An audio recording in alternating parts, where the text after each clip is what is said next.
Hello friends, once again welcome back to S publication. ఈ రోజు మనము అనాలజీ అనేటువంటి చాప్టర్ నుంచి నంబర్ అనాలజీకి సంబంధించి అంటే సంఖ్యలకు సంబంధించినటువంటి పోలిక పరీక్ష అనేటువంటి చాప్టర్ నుంచి మనకు ప్రీవియస్ ఇయర్స్ లో అడిగినటువంటి ఒక అద్భుతమైనటువంటి క్వశ్చన్ ని మనం సాల్వ్ చేసేటువంటి ప్రయత్నం చేద్దాం. ఇక్కడ ఇచ్చినటువంటి ప్రశ్న మనం చూసుకున్నట్టయితే 6, 12 ఇచ్చాడు, తర్వాత 4 ప్రశ్నార్థకం ఇచ్చాడు. అంటే 6 నుంచి 12 రావాలి, 6 నుంచి 12 రావాలి, అదే విధంగా 4 నుంచి మన ఆన్సర్ అనేది రావాలి. జనరల్ గా 6 నుంచి 12 ఎలా వస్తుంది అంటే 6 ఇంటూ 2 చేస్తే 12 వస్తుంది, కానీ 4 ఇంటూ 2 చేస్తే 8 రావాలి. 8 అనేది ఆప్షన్స్ లో ఉందా? లేదు. అంటే ఇంటూ 2 చేయడం అనేది మన ఆన్సర్ కాదు.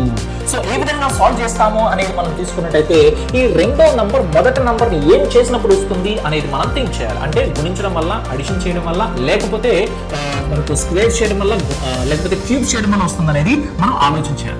ఇక్కడ గుణకారంతో మనకు ఆన్సర్ రావడం లేదు కాబట్టి మనం అనదర్ వేలో సాల్వ్ చేసేటువంటి ప్రయత్నం మనం చేద్దాం. ఇక్కడ మనం తీసుకున్నట్టయితే ఒక అద్భుతమైనటువంటి మనకు లాజిక్ అనేది ఇవ్వడం జరిగింది. 6 నుంచి 12 రావాలి అంటే 6